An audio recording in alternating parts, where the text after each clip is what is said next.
Yep, that's me. You're probably wondering how I ended up in this situation. Oh, my friends and I got struck by lightning.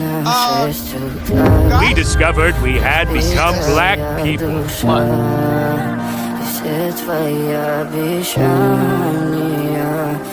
Well, that's interesting.